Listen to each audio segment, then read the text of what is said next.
मां तव्हां खे इहो अर्ज़ करे छॾियां दुनिया जीफ़तुन व तालिबहा किलाब जे जी नबीअ सां मोहबत न आहे दुनिया जा तालिबू कुत्ता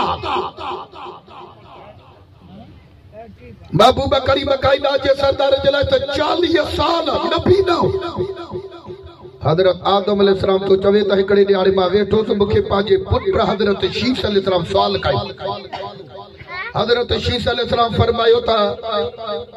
सुना आदम ॾियो हाल वल भला तव्हां शान में आला हो या जेको आख़िर ज़मान नबी ईंदो उहो शान में आला आहे आदम अलैहिस्सलाम तो चवे त मां ख़ामोशी अख्तियार कई चुप थी वरी ॿियो दफ़ो सवाल कई वरी टियों दफ़ो सवाल कई तव्हां आला या नबी सही आख़िर ज़मान नबी आला आहे बस टियों दफ़ो चुप करण अल्लाह ताला हक़ न कई आदम हे छा तो करे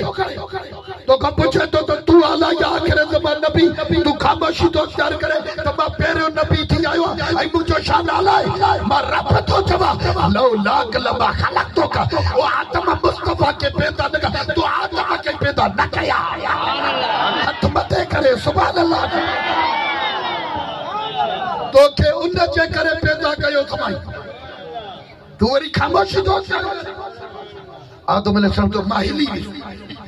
उन ॾियारे मूंखे पक थी वई त आदम घटा नबी मुस्तफा नबी जो सरदार अञा आला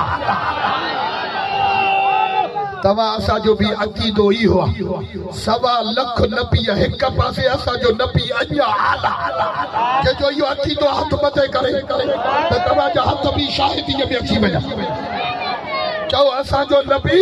आला हाय हाय और के वरी पली त चवंदा सही नबी सही त हिन जो हिकड़ो मौलवी इस्माइल नालो अथसि उन किताब लिखियो तक़वियतुल ईमान उन में लिखियो त तो बन बिल्ला नबी तो ऐसे होता है जैसे एक गोट का चौधरी होता है नबी की हैसियत इतनी होगी लांती जेकर पे उन चौधरी ते कलमो पढ़िया ना नबी के नौकर की कड़ी जरूरत है तुझी तू तो चवे त नबी जी हैसियत एतरी आ मां तो तवा को पुछा असा पाचे नबी खे नबी चढ़ो न था कयो त इन लान ते चढ़ो किए हाय हाय सुभान मोहम्मद की मोहब्बत हक दीन शर्त अव्वल है अगर हो उसमें खामी ईमान नामुकम्मल है हथ मथे करे सुभान अल्लाह चओ याद रखी छॾियो कॾहिं बि नबीअ जे इज़त ते सौदेबाज़ी न करणी सिर्फ़ कटिजी वञे या रहिजी वञे महबूब जे इज़त ते क़ुर्बान वञा तारीख़ लबैक वारनि था हथ मथे करे भेज तो सघी हथ मथे करे जो लबैक लबैक या रसूल अल्लाह लबैक या रसूल अल्लाह लबैक या रसूल अल्लाह लब्बैक या रसूल अल्लाह लब्बैक लब्बैक लब्बैक या रसूल अल्लाह लब्बैक लब्बैक लब्बैक या रसूल अल्लाह लब्बैक लब्बैक लब्बैक या रसूल अल्लाह लब्बैक हथ मथे लब्बैक लब्बैक लब्बैक या रसूल अल्लाह लब्बैक लब्बैक तव्हां ॾिठो त तारीख़ लब्बैक वारनि खे को बि केस दाख़िल न थी सघियो जेको दस्तगीर जो नौकर नबीअ जो नौकर हूंदो आहे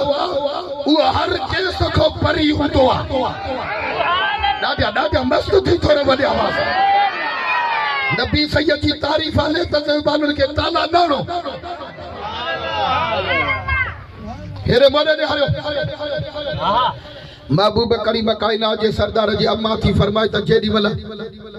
महबूब करीम कायनात जे सरदार मुझे बतन में आया मां हावेलीअ जो गेट क्रॉस कयो त हज़ारे मलाइक बीठा हिक ॿिए खे वेझनि परे थी वञो नबी सैयद जी अम्मा थी अचे मां तो तव्हां खां पुछां हे पंहिंजे किताबनि में था लिखनि एक पलक भी पहले नबी को पता नहीं था तो कि मैं नबी होने वाला हूँ और नबी सही फरमाईंदा त नबी जी अम्मा थी फरमाए मां पंहिंजे गेट को निकिता मलाइक पिया चवनि त नबी जी अम्मा थी महबूब करीम कायनात जे सरदार जे अम्मा थी फरमाए बाग ते हलिया पत्थरली ज़मीन कदे कदे मुझे पेरन में ही लगे तो जख्म करे छड़ी